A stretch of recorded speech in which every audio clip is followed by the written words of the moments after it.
मरतबा फिर से सिंध के पानी पे डाका डाला जा रहा है, कुछ कैनाल निकाले जा रहे हैं। इस पे सिंध हुकूमत और पीपुल्स पार्टी का कोई मौकफ नहीं आ रहा, क्यों?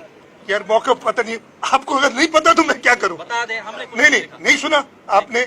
मिनिस्टर ने भी बात की है, CDWP की मीटिंग थी, उसमें भी पूरा मौकफ रखा गया है और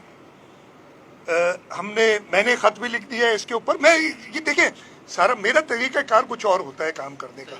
मेरा रिजल्ट ओरिएंटेड तरीकाकार होता है, कंट्रोवर्सी क्रिएट करके बात को खराब करने का नहीं होता।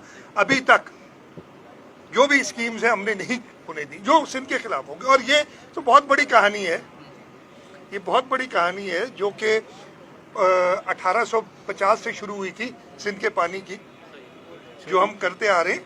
और 91 के अकॉर्ड की आज हम बात कर रहे हैं। 91 का अकॉर्ड मैं आपको अभी बताता हूँ, कोई सिंध के फेवर में नहीं था। अभी हम कहते हैं अब हालत ये होगी कि हमें कहा जा रहा है कि 1991 के अकॉर्ड पे, जब मैं खुद सूबाई असेंबली का अपोजिशन का मेंबर था, मेरी तकारीर उठा के देख लें, निसार खोड़ो साहब की तकारीर उठा के देख लें, हमने उसको अपोज किया था। लेकिन चले अब एक बन गया है कानून, एक अंडरस्टैंडिंग उस पर कर रहे हैं। तो ये आप भूल जाएं कि सिंध हुकूमत या पाकिस्तान पीपल्स पार्टी किसी से पीछे रहेगी।